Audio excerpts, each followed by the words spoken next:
Parti pour le Dash Foot, les amis, ravi de vous retrouver en ce vendredi 10 novembre de fête pour le foot français. Bien oui, oui, quand vous avez vos 3 clubs français qui l'emportent en Europa League, notamment Toulouse, qui joue le maintien en Ligue 1, qui bat Liverpool de cette façon-là, dans cette ambiance-là, forcément, on fête le foot français aujourd'hui.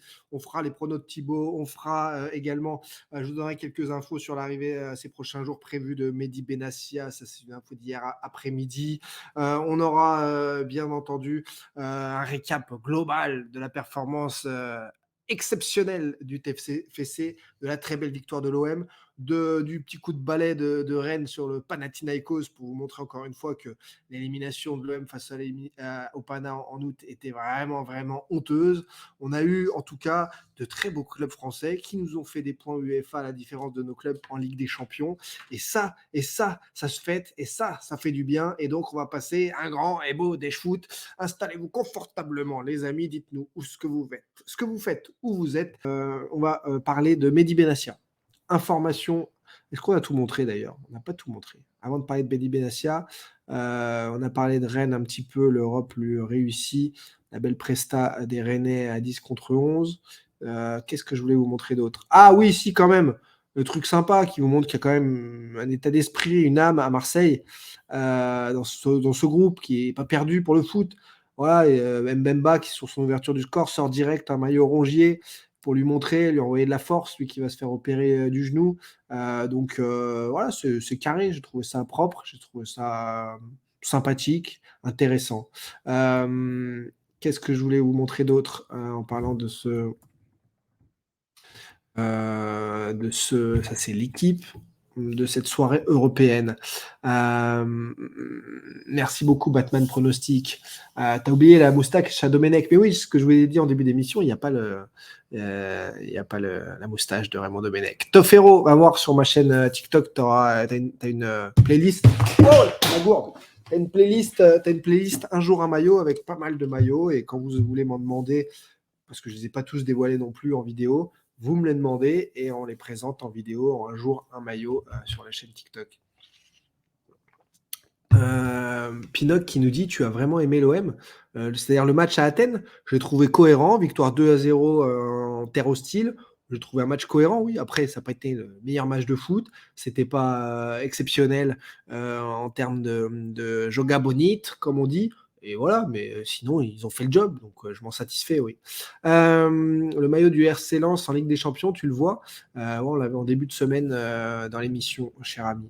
Donc, info OM, ça m'est arrivé hier après-midi, confirmé hier soir, de quelqu'un qui était avec Mehdi Benassia ces derniers jours. Il lui a confirmé qu'il arrivait donc ces prochains jours, c'est ce qu'on m'a dit hier soir, il arrive ces prochains jours à Marseille. Tout est calé, réglé, les petits imbroglios de contrat, d'éthique par rapport à son métier d'agent dont il a les licences dans le monde mais pas en France. Il s'occupait de Azedine Ounahi, les conflits d'intérêts, ces choses-là sur lesquelles ça pouvait porter. Donc tout porte à croire qu'il sera le nouveau responsable d'une certaine direction du football à l'OM, en attendant aussi une officialisation de vente qui doit arriver de façon inéluctable dans les semaines et mois à venir. Donc Mehdi Benassia, très très très apprécié, je le répète souvent au Moyen-Orient, de ce que ce soit aux Émirats, en Arabie Saoudite, au Qatar, dans sa façon de fonctionner, sa façon d'être. Un mec bien qui a encore là ces derniers jours participé à des rendez-vous, qu'est-ce que je peux dire il est à la rencontre des gens, il est ouvert, c'est ça que je veux dire, et il n'hésite pas à prendre du temps pour les autres. Donc ça me touche, tout simplement. Voilà, Jimmy le Seigneur qui nous dit: j'aurais préféré Maldini. Je sais pas d'où est sortie l'histoire Maldini, de l'agent qui voulait faire parler de lui parce que depuis 3-4 mois, Paolo Maldini est un petit peu oublié. Je sais pas d'où ça sort. La gourde est broyée. Tout va bien, elle est là. Ah, mais elle fuit un peu. Du coup, la chute lui a fait du mal. Aïe, aïe, aïe, aïe, aïe, aïe. RDZ, si tu veux un petit cours de rattrapage, est-ce que tu as des questions précises, n'hésite pas. Je ne sais pas où tu en es resté. N'hésite pas à monter en direct. Le lien est toujours le même les amis, pour monter et pour discuter. Il est 13h34, c'est le Dèche Foot et on va avancer parce qu'il y a beaucoup, beaucoup, beaucoup de gros matchs ce week-end sur lesquels on peut revenir. Il y a Bielsa Marcelo qui nous dit: Salut Chip, tu peux nous en dire plus sur Mouké Chambani? Pourquoi il vient? Dans quel but? Mais j'en parlais déjà en septembre au Crop Top 2022, les amis. Qu'est-ce qui se passe là? Le regain d'attention là-dessus. Voilà, c'est des sociétés, des gens qui ont besoin aussi de soft power, d'images, qui ont des liens énormes, CMA, CGM, Arabie Saoudite, Inde, la route de la soie notamment aussi, je vous l'ai expliqué depuis des mois et des mois. Donc voilà, Mukesh Ambani fait partie des 10 plus gros milliardaires. On verra sous quelle forme il est dans le consortium et avec quelle amplitude, ampleur. Et voilà, mais c'est intéressant pour tout le monde. Et avec autant d'argent, oui, voilà, euh, c'est plutôt positif. Voilà, un départ de Longoria cet hiver, tu y crois? Je ne crois que quand j'ai des preuves ou quand ce que je vois ou quand j'ai plusieurs sources très très fiables.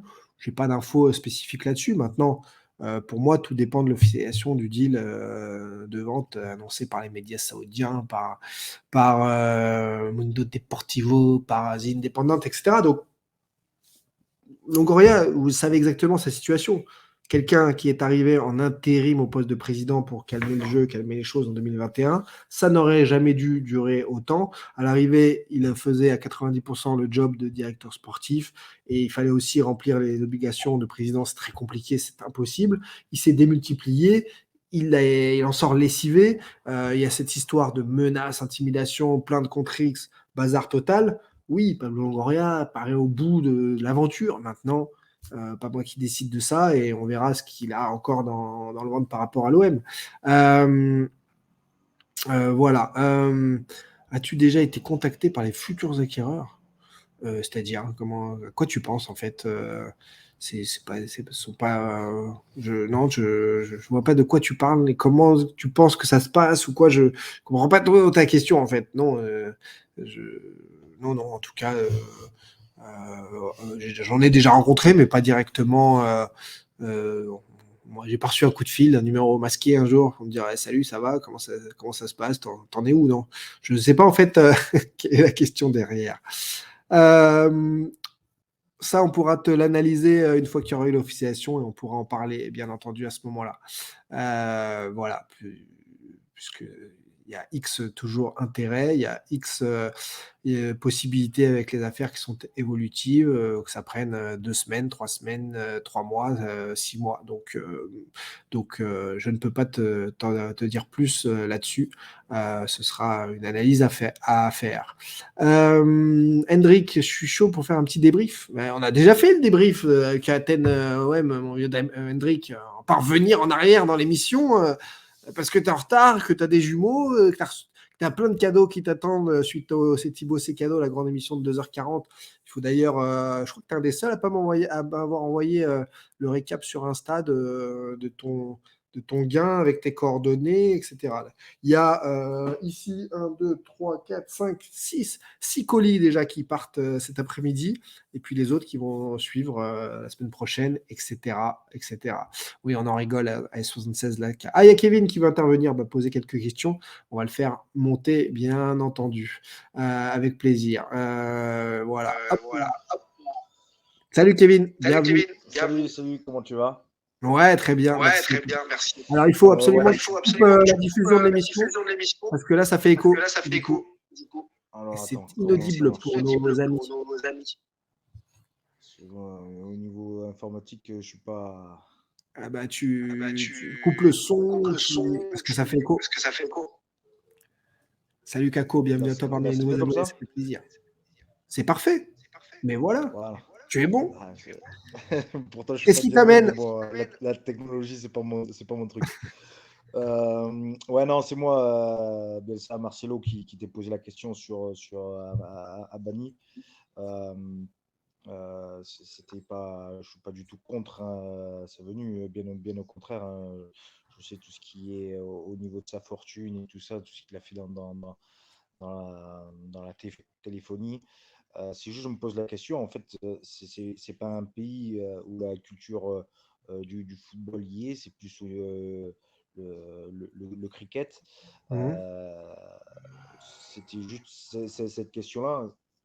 Ah, mais ce sont des hommes Voilà, d'affaires, en fait. C'est pas lui qui va faire la compo, c'est pas lui qui va coacher, tout à c'est fait. pas lui qui va faire directeur sportif. Et en fait, on est dans du business. Il y a énormément de gens de partout dans le monde entier qui investissent dans des choses et qui sont pas experts. En revanche, en termes d'image, d'intérêts parallèles, de choses qui peuvent se mener à droite, à gauche, là oui. Et donc, tu apportes ton expertise aussi dans la gestion d'entreprise, dans tous ces trucs-là. Donc, donc voilà. Donc, après, on verra au niveau officialisation euh, quelle est la part, Ouais. l'importance dans le deal, etc. Mais ce sont des gens, en tout cas, qui travaillent déjà comme ça ensemble et qui font de Mhm. très belles choses. Donc, et qui sont non pas dans un business, dans des affaires bling bling, là pour briller, etc. Mais ils sont là pour faire les choses bien. C'est ça qui est intéressant par rapport au Ouais, projet. je m'en doute, surtout que voilà, bon, bah, l'Inde, c'est devenu le pays le plus peuplé au monde. J'imagine qu'ils ont anticipé toutes les ouvertures que ça puisse faire là-bas et sur le continent asiatique en général, hein. Il y a pas de souci. Après, voilà, c'était juste cette question-là sur d'où on est arrivé à ce qu'un homme d'affaires indien s'intéresse à l'OM. Tu m'as répondu, voilà, c'était en lien avec CMA, CGM et tout ça. Ouais, D'accord aussi, voilà. et il y On est a, d'accord là-dessus. il y a exactement tout ça qui est une trame qui est expliquée depuis des mois. Et puis, tu as des liens aussi forts depuis quelques années entre pays. Donc, quand des pays ont des liens forts, tu rediriges aussi vers des zones clés d'investissement étrangers dans ton pays. Et Marseille a tellement de retard au niveau de la ville, au niveau de son développement, au niveau du club aussi, que ça a été ciblé comme un développement d'ampleur et un gros coup à faire, parce que tu pars de loin. Donc forcément, c'est beau. Quand tu arrives avec des beaux moyens, tout de suite, tu peux relancer la machine beaucoup plus fort. Et je parle au niveau de la ville, au niveau du foot. C'est un peu parallèle. Voilà. Voilà, Kevin, D'accord. pour te répondre. Ok. Ben, je te remercie beaucoup. À Je te bientôt. souhaite une bonne continuation. À très vite. Merci d'être monté en direct avec grand plaisir. Le nom du repreneur change tous les jours. Alors, quand tu ne suis rien, en effet, au deal, tu peux être perdu et avoir ce type de questions. Toujours parler d'un consortium, toujours parler de plusieurs entités, de plusieurs pays aussi depuis plus un an et demi. Donc, il n'y a rien qui a changé, en fait. Il n'y a rien de nouveau. Mais si tu débarques, en effet, tu peux être complètement perdu. N'hésite pas à intervenir, pareil, en direct, quand tu as des petites questions comme lui. Il y a Dylan, pareil, perdu, qui nous dit, tu te rends compte que ça devient ridicule. Oui, quand en effet, on connaît absolument pas les affaires, quand on ne suit pas l'économie, quand on est simple, peut-être Dylan, supporter de foot, qui achète son petit maillot et qui se soucie de rien d'autre, oui, tu peux être perdu et te dire, mais c'est ridicule, ça me dépasse. Oui, ça nous dépasse, en effet. Maintenant que tout a été déjà expliqué, on ne peut pas repasser chaque émission à tout réexpliquer, mais quand vous avez des questions, il n'y a aucun problème pour clarifier dans vos têtes, comme là, Kevin a voulu le faire, pour essayer de mieux comprendre. Il y a rien de fou. Il n'y a rien de fou. Ce sont les affaires, le monde des affaires et rien d'autre. Fifi Lawin, salut, félicitations à Toulouse hier. En plus, le supporter qui affiche sur un malentendu, ouais, le tifo a fait fureur et a très bien marché. Il y a James qui veut intervenir en direct. Eh bien, viens donc, James, nous discuter avec nous avec plaisir. Salut Bienvenue à Thibaut. toi. Comment va? Salut, salut. Bah écoute, ça va, je suis un peu fatigué parce que je rentre d'une semaine difficile, donc j'ai pas encore Je crois que tu dormi. revenais J'ai d'Athènes. travaillé. Non, je suis pas revenu d'Athènes, non. J'aurais bien aimé, mais je suis pas revenu d'Athènes. Non, moi je voulais un petit peu intervenir sur l'affaire OM-OL, où je trouve que ce soit les journalistes de grands médias, OLAS, ont une communication quand même assez étrange. Demander des sanctions pour un club qui a été victime au moins 3 fois de choses gravissimes. On ne peut pas dire que les sanctions ont été à la hauteur de ce qui s'est passé. Il y a un fait qui se passe à l'extérieur du stade, dans lequel le club n'est pas responsable. Je ne vois pas en quoi le club est responsable. Et on demande de donner sanction. Qui dit sanction dit que tu as commis quelque chose qui était en adéquation par rapport à ce qui s'est passé. Juridiquement parlant, ça ne tient pas. Si la LFP avait mis comment ça s'appelle, une sanction sur l'OM, j'espère que l'OM aura été se défendre devant le tribunal administratif parce que Bien sûr. on ne peut pas donner une sanction sur quelque chose dans lequel tu n'es pas responsable. Moi, ce qui me dérange un peu, c'est qu'on a une communication de grands médias qui ont voulu que l'OM soit sanctionné. On a Jean-Michel Aulas qui est quand même encore vice-président de Je la dirais pas qu'il y a une communication de grands médias. Il n'y a pas une communication de grands médias pour que l'OM soit sanctionné, mais il y a eu en tout cas un entonnoir vers uniquement le caillassage du bus qui était gravissime, sans parler quand même. Aujourd'hui, on est dans une société où des chants nazis, des gestes nazis et du racisme exacerbé au nez à la barbe des gens face à face ne posent plus de problème. Mais bien sûr que des actes de violence, alors là, avec les images, c'est beaucoup plus problématique, que je peux comprendre. Mais arrêtons de minimiser des gestes nazis dans un stade de foot avec des gens qui ont payé un billet, qui sont identifiables et qui sont sous caméra. C'est tout. Ça, c'est un truc qui rend fou. Continuez, excuse-moi. Oui, et puis par rapport à Jean-Michel Aulas, qui a encore dans le football une place importante. Il est au conseil d'administration de la LFP, il est dans le COMEX de la FFF. Comment ce monsieur, dans lequel j'ai beaucoup de respect en tant qu'entrepreneur, parce que ce qu'il a fait à Lyon et dans le monde des affaires, c'est quelqu'un de très très fort, mais par contre, en tant que président de club, il a une communication juste horrible. Ses propos sont juste incroyables. Maintenant, le problème, c'est que Lyon ne va pas lâcher. Lyon va faire appel, a fait appel et est prêt à aller jusqu'au SNOSF pour justement aller le plus loin possible. Mais en moins d'un mois, il faut que ça aille en moins d'un mois parce que le match est à rejouer le 6. Honnêtement, la LFP suit la loi. Moi, je ne vois pas où va aller Lyon, en fait. Oui, et puis en plus, ce qui ne sont pas intelligents, c'est que même si tu fais jouer le match, on va dire, à l'autre bout de la France, à Brest, par exemple, s'il veut jouer sur terrain neutre, mais le stade sera plein avec des supporters de l'OM. L'OM, c'est partout en France. Que tu joues à Bayonne, que tu joues à Lille, à Strasbourg, dans les 4 coins de France, de toute façon, le stade sera plein avec des supporters de l'OM. Donc, tu les aies à Marseille ou tu les aies à l'extérieur, ou dans ces cas-là, moi, je veux bien jouer sur terrain neutre, mais le match à Lyon, il se passe aussi sur terrain neutre. Voilà, je ne vois pas pourquoi nous… J'allais te répondre avant même que tu finisses ta phrase. Franchement, il n'y a aucune raison de mettre ce match sur terrain neutre, en fait. Ça veut dire que les pouvoirs publics admettent que la ville de Marseille est incontrôlable et donc tu peux plus faire un match de foot dans cette ville. Enfin, ça ne peut pas, ça ne marche pas et on peut pas adapter la loi parce qu'on n'est pas content d'agissement. Encore une fois, au lieu d'aller prendre la centaine de personnes abrutis qui ont pourri la soirée de milliers de fans de foot, de centaines de milliers de fans de foot, on part dans tous les sens sur des trucs, des remettre sur terrain neutre, ne pas jouer le match et tout. Mais attendez, on est dans une société du flicage où ces gens-là, tu les épingles, et basta, et terminé. Ils ont plus, ils doivent même pas être dehors en fait après des actes aussi graves. Donc c'est et côté lyonnais et côté des gens qui ont caillassé le bus. Je trouve ça complètement dingue. Parce que le plus grave dans tout ça, Thibaut, moi j'étais au stade Lyon-Marseille quand le match a duré 3 minutes, dans laquelle Lyon n'a même pas eu la délicatesse de rembourser les gens qui ont été au stade. Moi j'étais au stade, j'ai payé ma place, j'ai demandé le remboursement, on m'a dit non.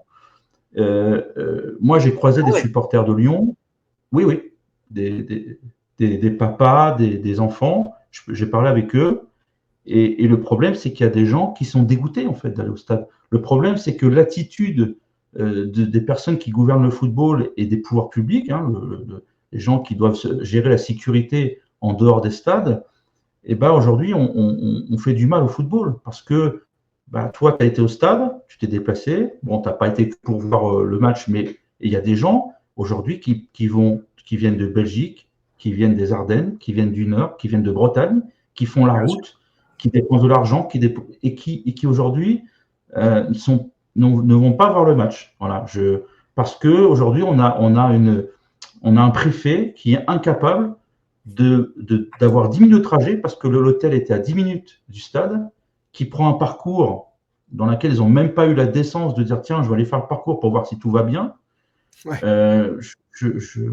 Moi, je me dis aujourd'hui, j'ai du mal et à mon pays et au football. Voilà. Et quand on voit l'attitude de la Brune par rapport à ça, je me dis que où va-t-on? Mais le problème, c'est que le foot Qu'est-ce que tu populaire est en reproches, train de, qu'est-ce que tu reproches au président de la Ligue? de pas avoir mis, oui, il a parlé au bout de 3-4 jours, mais d'être mis en avant, de dire, écoutez, effectivement, il y a un souci entre la responsabilité du club, la responsabilité de la manifestation et des faits qui se sont passés à l'extérieur. C'est un cas exceptionnel, hein. Ça arrive pas tout le temps. Voilà, avant de parler de sanctions, il faut savoir, est-ce que l'OM est responsable de ça? Je veux dire, bon, on a eu un communiqué de 3 lignes, on a eu 2 phrases comme quoi le match allait jouer le 6 décembre, mais sinon, aucune déclaration sur quoi que ce soit. Le jour même, je ne sais pas où il est, ce brave monsieur, mais ce monsieur est jamais dans les stades. Vincent Labrune, Ça, je c'est le vrai. vois jamais dans les stades. Non, Non, mais mais tu peux le chercher, mais en effet, et puis même en privé, il le dit que son rôle, c'est pas d'aller au stade, et donc en gros, il gère le commerce, le business, mais pas d'aller au stade. Alors moi, je trouve aussi que c'est un petit peu, ça prête à débat, parce que pour moi, le président de la Ligue doit sentir les stades, les comprendre, doit valoriser, en fait, c'est cette société-là un peu à deux vitesses qui m'agace, où pour moi, depuis tout petit, le foot, l'âme du foot, c'est l'ambiance des stades, c'est ce qui met la chair de poule, c'est ce qui fait que tu as envie d'y retourner, c'est ce que tu te dis, il se passe quelque chose, parce que 3 matchs sur 4, c'est quand même pas la folie sur les terrains, mais même en première ligue, hein. Mais par contre, tu as une ambiance, une ferveur, un truc humain qui fait que. Et nous, on est en train un peu de nous mettre les stades à l'anglaise de plus en plus, les billets plus chers, virer les ultras, pas bien, les fumigènes, c'est horrible. Bah non, les meilleures fêtes du foot, c'est quand il y a des fumigènes de partout, qu'on peut jouer le match, bien sûr, attention à la fumée, etc. Mais honnêtement, c'est quand il y a des fêtes majeures dans les stades. Hier à Athènes, c'était fabuleux. Donc arrêtons un peu d'aseptiser encore une fois beaucoup trop là, les stades de foot. Et c'est ça que j'aime pas trop. Maintenant, il y a du business, ça c'est sûr, hein, qui prend le dessus. alors, moi, je voulais revenir par rapport à ça. Moi, par rapport à ce que je vois quand je vais dans le stade, moi, j'aime bien avoir des enfants, j'aime bien avoir des familles. Comment peut-on aujourd'hui, comme tu as dit tout à l'heure, laisser des supporters faire des saluts nazis, grimper sur les filets, faire des cris de singe, enfin, tenir des propos racistes, ne serait-ce que par leur attitude et surtout sur les familles qu'il y a tout autour du stade. Je veux dire, la tribune visiteur est souvent à côté des tribunes populaires. Moi, je trouve ça scandaleux. Si on veut que nos tribunes soient propres, que les familles reviennent dans les stades, que les femmes, comme hockey, moi par exemple, je suis rouennais, ok, on a une superbe équipe de hockey. Bon, bah, quand je vais au stade, moi j'ai emmené mes enfants, j'ai emmené ma fille qui comprenait rien au hockey, mais elle était contente, elle voyait de l'ambiance et tout, c'était bon enfant. Aujourd'hui, tu peux pas emmener, des enfants dans un stade comme ça. L'autre, il fait des cris de singe, l'autre, il fait des saluts nazis, les attitudes des gens. Moi, aujourd'hui, il faut que les clubs nettoient leur tribune. Et Jean-Michel Aulas, il parle, mais ce qui s'est passé dimanche, c'est le résultat des années Jean-Michel Aulas où il a caché l'extrémité de ses supporters. S'il avait fait le ménage. Une partie de ce qui s'est passé dimanche, en effet. Ouais. Mais la partie en effet, lyonnaise a beaucoup été éludée. Oui, mais aujourd'hui, Jean-Michel Aulas, pendant sa présidence, n'a pas non plus. Je veux dire, il est comme nous, il a des yeux. Enfin, il regarde bien Jean-Michel Aulas, il n'est pas con. Il sait très bien qu'il y a des gens de l'extrême droite dans cette tribune. Il y a des gens que c'est inadmissible. Quand ils sont 10, ça va, mais là, ils ne sont pas 10, quoi. Il y a Batman d'ailleurs qui nous dit, message très juste, c'est pas dans tous les stades non plus, il ne faut pas abuser. Et ça, c'est clair. C'est que là, on a un zoom déformant sur quelques, comme je le dis, une centaine d'énergumènes à Nice, à Lyon, ça a été le cas à Paris, ça peut être le cas aussi dans des débordements à Marseille et tout, ailleurs. Non, mais on entend Reims, Thibaut. Voilà. On entend à Reims, on entend à Nice, on entend que ça prend de l'ampleur, quoi. Je veux dire, c'est quand même. Les présidents, ils sont bien gentils de vouloir prendre du pognon avec du CVC, mais qui va porter atteinte au football dans quelques années. On en reparlera dans quelques années. Mais il ferait mieux commencer déjà à nettoyer leurs tribunes pour que cette sphère devienne populaire avec des familles, des enfants. De l'extérieur, ça paraît si simple. De l'extérieur, ça paraît si simple. Je ne comprends pas ce qui bloque aussi, puisqu'on a les images, les audios, les cartes d'identité, puisque c'est des gens qui rentrent dans un stade. Donc, ça me paraît mais tellement simple, en fait, des comparutions immédiates, etc. Alors, peut-être que nos prisons et notre justice, en effet, est sous l'eau, et donc c'est pas possible d'aller. Mais Mais c'est dramatique, en effet, de ne pas être capable, en France, de sanctionner des gens qui sont, avec une évidence folle, les fautifs et les fauteurs de troubles. C'est voilà, c'est compliqué. Bon, on va foncer, en plus ça freeze, ça bug, James. On va foncer faire les pronos de Ouais. Thibaut, parce qu'il y a beaucoup de gros matchs sur Ça marche. lesquels Merci on Thibaut pour m'avoir fait monter. Puis Et écoute, reviens à quand très tu vite. veux, avec plaisir. Ça C'est marche. intéressant. Salut. Salut. Merci à lui d'être intervenu sur ce sujet.